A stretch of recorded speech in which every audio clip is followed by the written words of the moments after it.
मुझे इस बात की खुशी है कि मुफ्ती साहब ने भी मान लिया कि नेचर में कोई इंसाफ नहीं है। बाकी है कि आपने मेरी एक बात का जवाब नहीं दिया, जिससे मुझे शिकायत है कि फेथ क्या है और आप फेथ मांगते क्यों हैं मुझसे? आप तो लॉजिकल हैं, आपके पास तो सारे रैशनल्स हैं, आपके पास सारे सबूत हैं, तो आपको फेथ की डिमांड क्यों करते हैं कि भाई तुम सरेंडर कर दो और सवाल मत करो?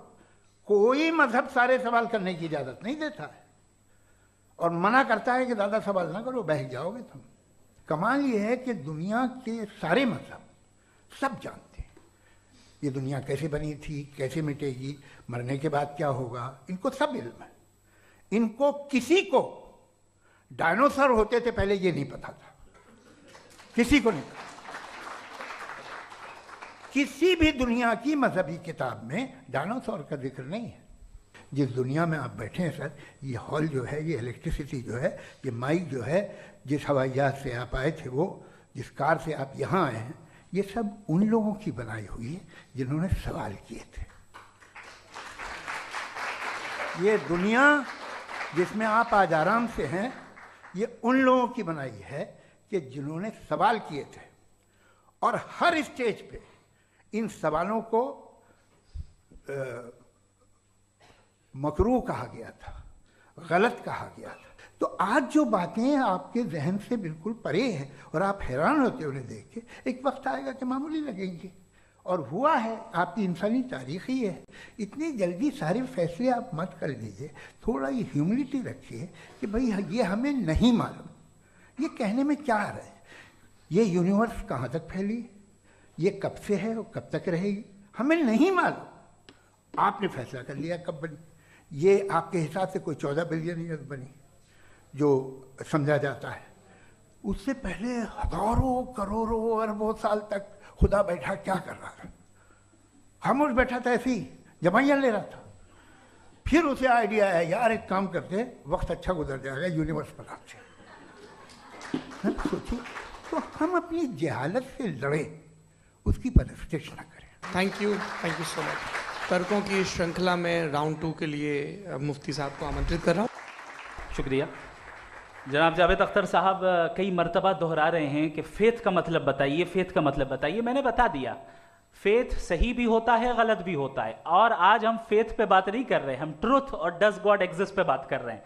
क्या डज गॉड एग्जिस्ट, ये ट्रुथ यानी गॉड है या नहीं है, इसमें से दोनों ट्रुथ क्या है। अब आप उसे फेथ कह लें, बिलीफ कह लें, नॉट माई बिजनेस। उसके बाद आपने कहा कि भाई सवाल करने से मजहब रोकता है। मैं कहता हूं जो रोकता है वो रोकता होगा, मैं नहीं रोकता। बल्कि सवाल करें, सवाल करना चाहिए। सवाल कर करके तो हम आगे बढ़ते हैं, तरक्की करते हैं, और इसीलिए मैं आज यहां पे आया हूं। लेकिन सवाल सिर्फ खुदा से नहीं होगा, आपसे भी होगा। सवाल एथिज्म से भी होगा, सवाल सिर्फ मजहब से नहीं होगा, सबसे होगा।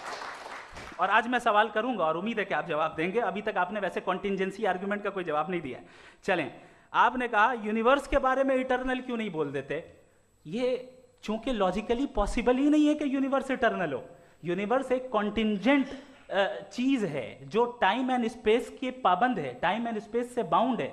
जो टाइम एंड स्पेस से बाउंड होगा वो कॉन्टिंजेंट होगा, जो कॉन्टिंजेंट होगा वो उसकी बिगिनिंग हुई होगी, जिसकी बिगिनिंग हुई होगी वो इटर्नल नहीं हो सकता। ये तो कॉमन सी बात है। आपने कहा कि किसी मजहबी किताब में डायनासोर का जिक्र नहीं है। अफसोस कि आज तक किसी मैथमेटिक्स की किताब में मुझे डायनासोर का जिक्र नहीं मिला। तो इसका मतलब मैथमेटिक्स की किताब बेकार है? नहीं, उसका वो टॉपिक नहीं है। रेवलेशन का और मजहबी किताबों का टॉपिक ये नहीं है कि आपको आके बताए साइकिल कैसे बनाते हैं, या आकर ये बताएं कि जो है डायनासोर कब था। वो तो मोरालिटी सिखाने आया है, गॉड के बारे में बताने आया, नॉन फिजिकल रियलिटी की हकीकत को सिखाने के लिए आया।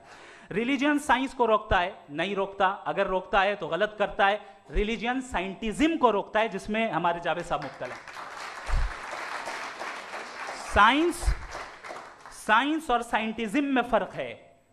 साइंटिज्म यह है कि आप समझें कि साइंस और साइंटिफिक मेथोडोलॉजी ये नॉलेज को हासिल करने का वाहिद सोर्स ऑफ नॉलेज है। यह है साइंटिज्म। हम इसे रिजेक्ट करते हैं। उसके बाद उन्होंने कहा कि भाई हमें नहीं मालूम। अगर नहीं मालूम तो क्लियरली कह देना कि नहीं मालूम है, इसमें क्या हर्ज है। तो वही तो मैं कह रहा हूं ना कि आप कह दें कि नहीं मालूम, लेकिन क्लेम क्यों कर रहे हैं कि गॉड एग्जिस्ट नहीं कर रहा है। आखिरी चीज, इन्होंने कहा कि खुदा दुनिया बनाने से पहले 150 साल पहले या करोड़ों साल पहले क्या कर रहा था। अरे हजरत, चलें, बहरहाल मैं जवाब दे देता हूं, आप हमारे रिस्पेक्टेड पर्सनालिटी हैं, अगर आप नहीं होते तो मैं ऐसे एंटरटेन ही नहीं करता। टाइम, ये 100 साल पहले या 100 साल बाद, पहले बाद में अभी, ये वो अल्फाज हैं जिनका ताल्लुक टाइम से है। टाइम शुरू ही हुआ है यूनिवर्स की बिगिनिंग के बाद, तो उसके पहले खुदा क्या कर रहा था, सवाल इलॉजिकल है, ये फेलेसी है। यानी आप ये कह रहे हैं कि यूनिवर्स के बनने से पहले खुदा क्या कर रहा था, टाइम के बनने से पहले, पहले का ताल्लुक टाइम से, टाइम उस वक्त था ही नहीं, तो ये सवाल ही इनवैलिड है खुदा के ताल्लुक से।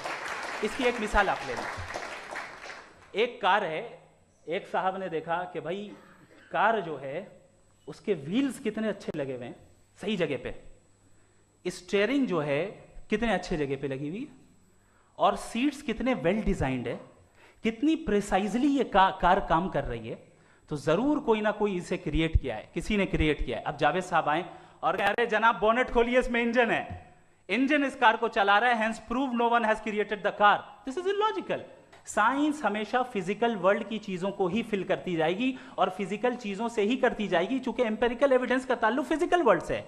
आप साइंस के जरिए मेटाफिजिकल रियलिटी को कभी साबित नहीं कर सकते, ये रॉन्ग टूल का इस्तेमाल करना है। ये वही काम है कि आप मेटल डिटेक्टर से प्लास्टिक डिटेक्टर करने चलें, जो कि जाहिर है सही नहीं है। Thank you.